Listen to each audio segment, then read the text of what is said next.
I started this trend on Facebook where I said, share the reason you had to walk away. The reason you had to end a relationship or marriage. Some people have sent theirs and it's really interesting. Some are funny, others are sad. So let's begin with the first one. This was from a guy. He said, I traveled all the way from Accra to Tamale. I initially thought it was some 6 hours journey, but it took me the whole day. I was going to see a girl I had met on Facebook. It rained that day, so it was really cold. We spoke several times when I was in the car and I was complaining of the distance. She kept consoling me. Alright, I got there in the evening. It was a Saturday.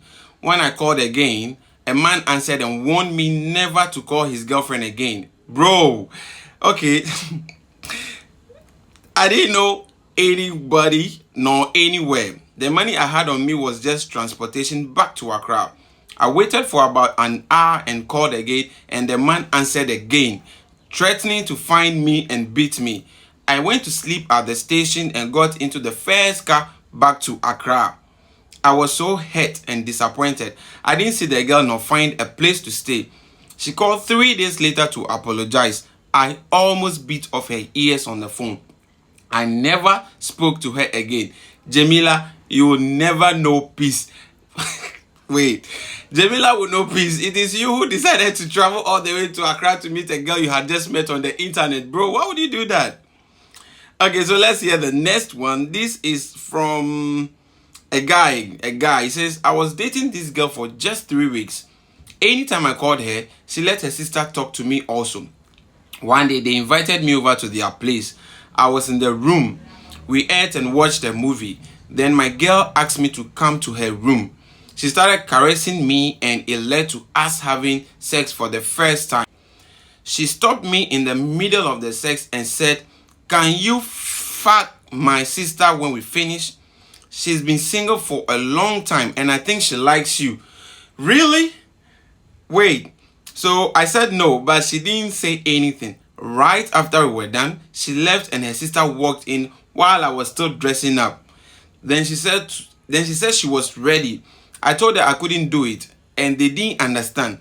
She shouted her sister, my girlfriend, and she came. They pulled out a knife on me and insisted I do. Well, I did it to save my life, but when I left, that was it. They were psychos and they would have hurt me if I didn't do it. Her sister was wild though. This is crazy. Once you do it, you are going to keep doing it as long as you are the girl's girlfriend. So it's a good thing you walked away. Very good you walked away. For real. Let's hear this one. He says, I was dating this guy for almost 6 months. He told me he lived with his younger brother and they don't really get along well. So anytime I visit and his brother is there, I should just leave. Oh, that's cool. I was with him one day when someone knocked the door. He went and when he realized it was another lady, he used the exact voice his younger brother uses to tell me he wasn't around to tell the person my boyfriend, wasn't around and the person left. I realized nigga lived alone but mastered 2 voices and told us all the same story, so he's never caught. Cause I never saw who the brother was and his things weren't there. Man, I left without a second thought because he was already not acting serious with me. This one is wild. So the guy literally mastered 2 voices. One, his actual voice, and then the other, his assumed brother. So if you come and, there's another lady there, then he uses the assumed brother's voice to tell you that he is not... This guy is wild, for real. I can't do that. In fact, I can't even mimic anyone. Not to talk of having an actual voice that I use. Really?